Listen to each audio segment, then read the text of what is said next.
Thank you all. Can you hear me? Yes. Good. Thank you all for coming this evening. When I started putting this together, I had a tendency to get very caught up in minutiae and details and names and dates, and you're going to have to suffer through it with me. But it's going to be one way that you'll be able to understand what I mean by Shibumi, and also the development in Japan at this period that results in many of the very fine pieces you see here that were donated. Yes. I can turn it on.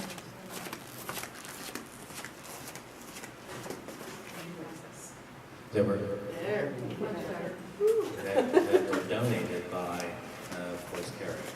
And a very big thank you to her for that donation, and certainly to Elizabeth and John of Oglethorpe Museum of Art for everything that they've done for me.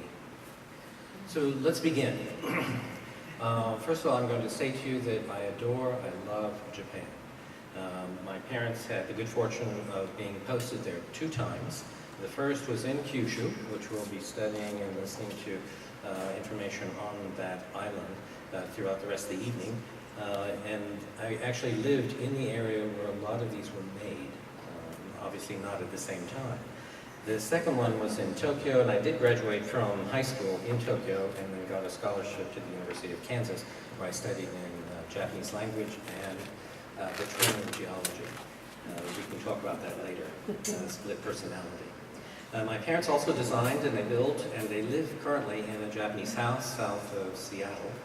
So we've been infected with the Japanese bug, and it will stay with us for the rest of our lives.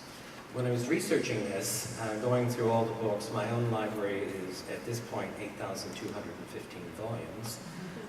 One of the books that I picked up had a photograph, which you see here, called Harajuku Station 1964. What it shows is the natatorium for the 1964 Olympics, the larger building here with the wishbone top, and the gymnasium lower. But, and of course, the Meiji Shrine, this huge shrine, which is one of the few in Tokyo of either an emperor or, in fact, there are none of the shoguns. The Tokugawa, when they died, were buried in Nikko. But the most interesting thing is, that's my house. And I was like, oh my God, I live there. It was done by Kenzo Tange. I got to meet him when I was in Japan. He was the foremost world architect. He died, unfortunately, in 2005. So now let's set the stage for what we consider to be Shibumi. There are 4 important events of the 16th and the 17th centuries. The first one is the collapse of the Ming kilns. That's Ming China, dynastic. Second, the Momoyama period with Toyotomi Hideyoshi, that especially dates 1592, 1597. The Izumiyama quarry and the Dejima Island of 1641. The collapse of the Ming kilns. Now, what we're doing here is setting the stage for the development of these pieces that you see in this collection that have been donated by Carrie. Because up to this point, Japan did not produce any porcelain. Right? So what you have are the main imperial porcelain factories in Chengchen by the Ming, but they have just been invaded by the Manchu, and the dynastic order is disintegrating. The kilns are destroyed, and the potters are killed. A lot of the pottery is broken and stolen. They have been exporting to Europe since the Wanli Emperor in 1753 to 1620. Okay.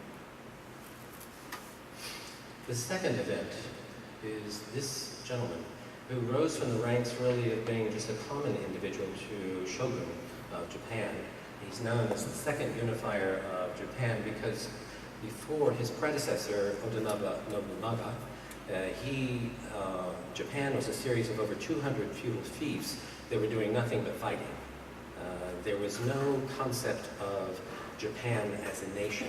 Each fief was independently its own. When the Akechi general killed and assassinated Nobunaga, Hideyoshi took over and became the shogun, in 1583.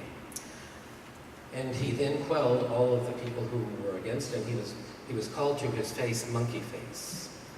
He was not a pretty guy, and he was not a nice person, but he had exquisite taste. And one of the things that he liked to dote on and spend a great deal of money was the tea ceremony, Cha no Yu.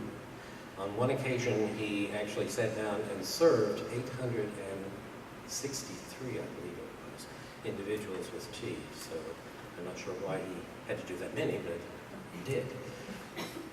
So what happened, you have peace in the realm at this point with Hideyoshi. And he is sitting on top of a powder keg known as his samurai, because they have nothing to do. Their job is to fight, kill, maim, destroy, steal, rape, pillage. Basic soldiering around the world. So what he does is he comes up with an idea of invading Korea and China and actually creating a world empire. And he's even thinking down the road that he's going to be able to set up his new headquarters in Beijing. This is what is happening with him. That's right. When he, the two expeditions that he sent out were very costly, both in money, but also he lost a lot of men, and both of them were abject failures, except for a few crucial points. The first was that they brought back 50 to 60,000 slaves, and they were all Korean, but they also handpicked the finest artisans and potters to bring back, and most of the troops disembarked from where I was living in southern Japan, Hakata and Imari, names that you should recognize, Nagashima, and when he came back, they brought these potters to Kyushu. Okay? The third event is called Izumiyama Quarry. One of the potters that was brought back by the Lord of Nabashima. And the potter's name was Risanpei. And he was essentially one of the first geologists in Japan. And so he, in his spare time, he would wander around and check for minerals. Not a very exciting thing. But he stumbled onto this major deposit of some of the finest kaolin that had ever been discovered. The other deposits were in China. You know, there's a huge kaolin deposit in Georgia, which is very fine and shipped worldwide as well.